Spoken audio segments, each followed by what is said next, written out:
Domenico, si vuole presentare? Buongiorno, sono Domenico Gagliotta, di anni 69, nato in questa pescheria con tutti i miei genitori. È una storia molto lunga, se volete ve la racconto. Quando e grazie a chi è nata la pescheria?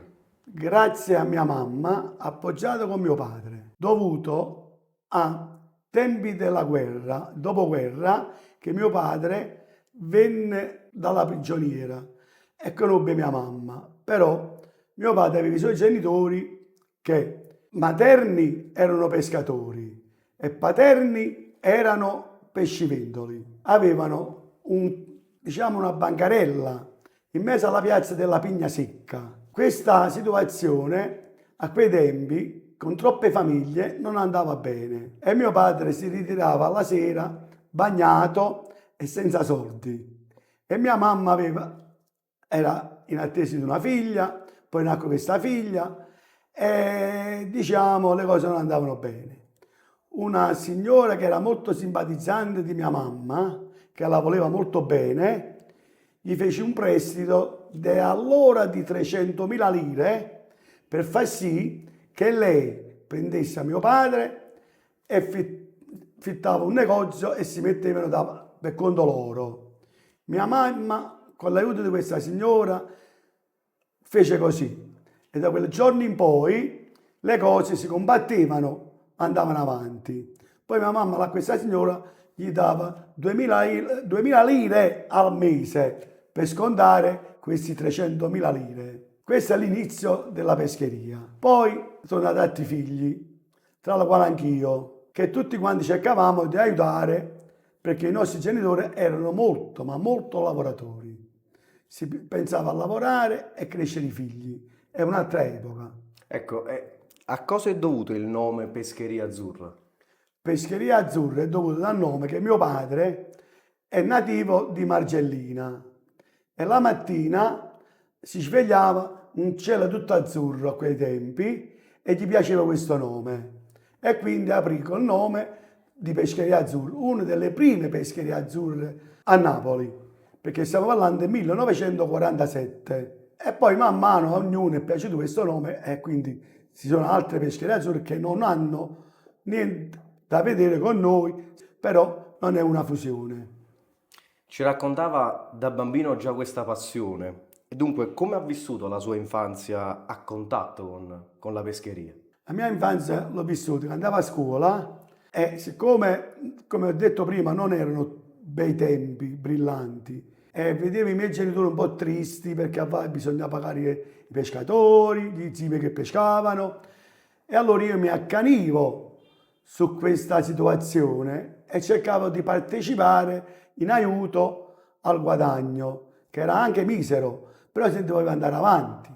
Andavo a scuola e appena uscivo andavo subito vicino alla pescheria per aiutare, anche se dovevo portare un pacchetto di pesce su a qualche casa, perché all'antico tempo si portava anche il pesce a casa. E io prendevo i pacchetti e li portavo con la bicicletta e ritornavo al negozio.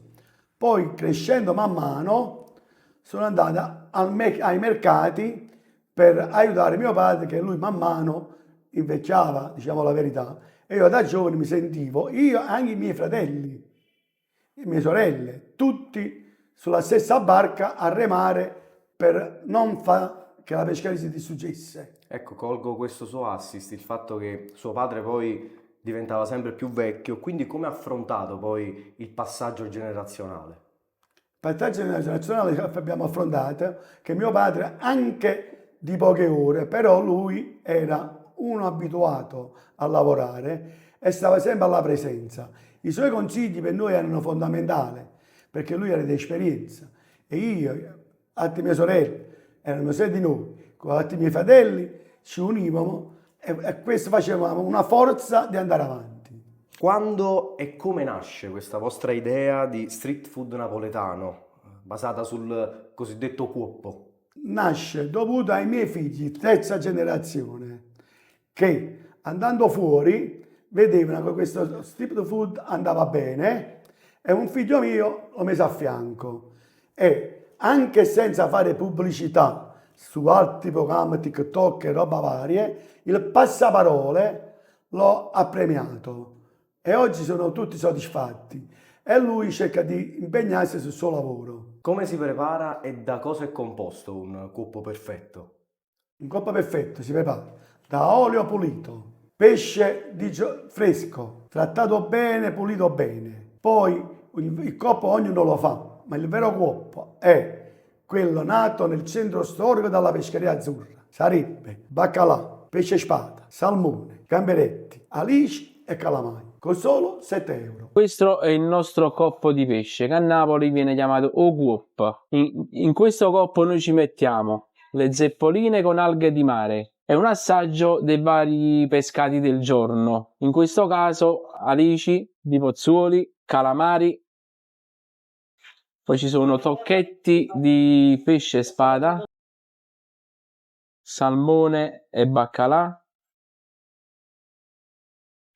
E in genere mettiamo anche i gamberi, però questa giornata il pescato non c'è stato. Questo è un altro pezzettino di baccalà. Sale, limone e il gioco è fatto.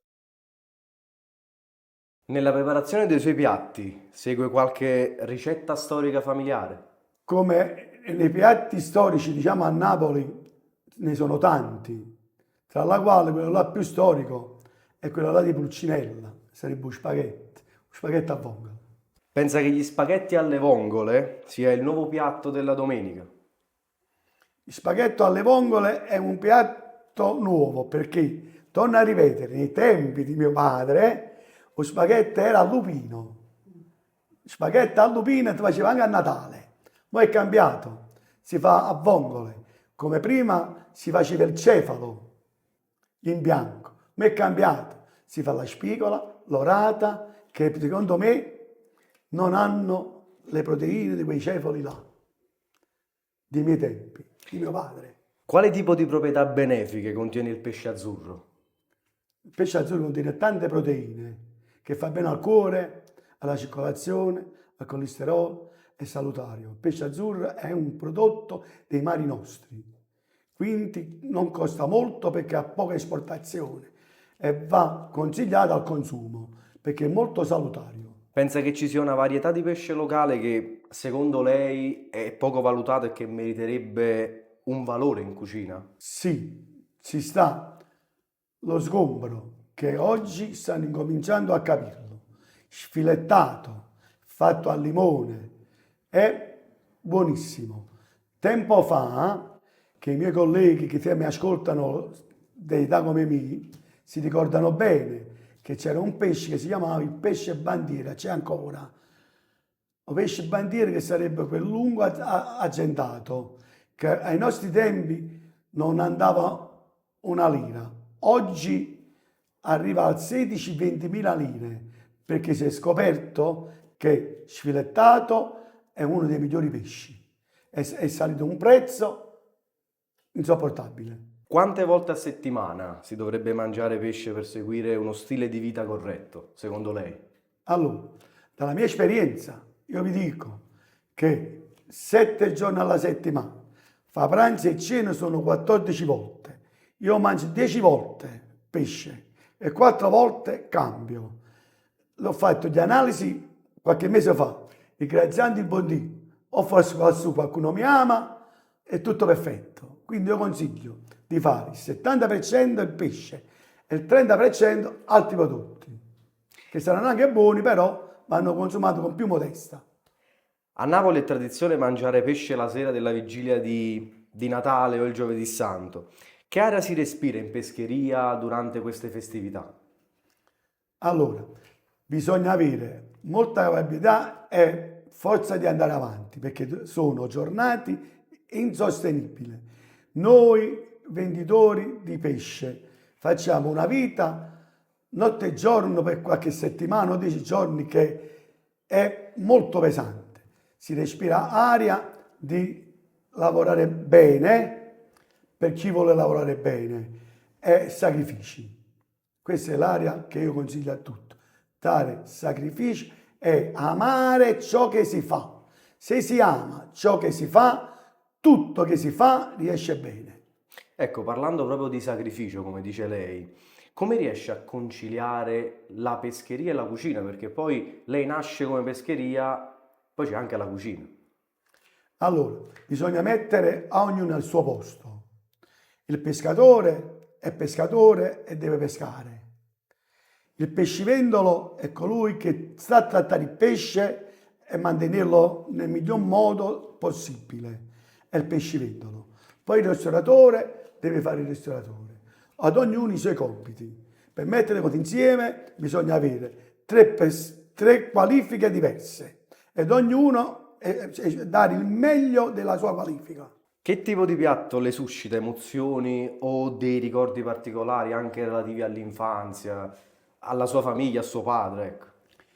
Allora, il piatto che mi ricordo della mia infanzia è di genuisina, pasta genuisina, che io tagliavo i tonni di 80-90 kg. Mia mamma li pesava, le fette che tagliava ai clienti.